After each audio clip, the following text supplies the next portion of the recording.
Depute milina Angalabato indray nataonareo lany. Tena tsy rariny kosa zany. Tena hita mihitsy nareo fa tena mielimine anay a. Tena hita mihitsy nareo fa tena mielimine anay a. Zahay izay mpitolona, zahay izay niady mafy, de tsy mba nitsinjovinareo le tolona nataonay. Sao veranga le nahitsy anareo zany ranabavy Lalatina. Tena tsy rariny zao.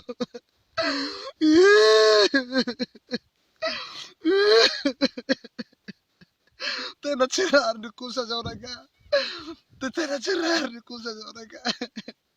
Zao Andriamatoa filoha, monsieur le président, raha ohatra ka Lalatina, raha ohatra ka Lalatina tsy averinao ministra faran'izay aingana, za tsy maintsy manaraka aza zao hiala zao. Aleoko zao hiala zao, tsy maniry zao raga. Vitaonareo nanareo e, tsy maninona. Vitaonareo nanareo. Tsy maninona fa anareo maharo zao fitondrana zao a. Nareo mpanome loha ratsy an'ny président io a. Nareo mpanome loha ratsy an'ny président io a. Raha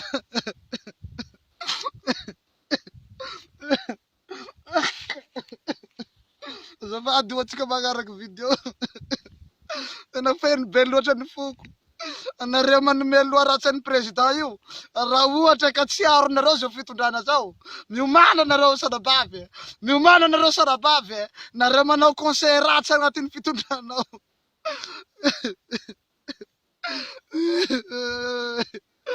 Tena tsy rariny zao monsieur le président.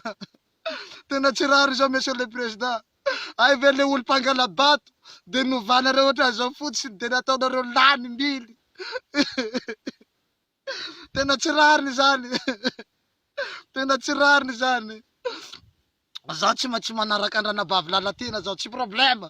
Tsy problème fa zahay mpitolona nahitsy anareo daholo. Nahitsy anareo zahay rehetrarehetra, tsy manino raga. Tsy manino raga, zao tsy manino raga. Dao nareo miala avinareo. Tsy manino. Tsy manino na de miala TGV zahay, tsy raha problème. Sao de taperto video taperto.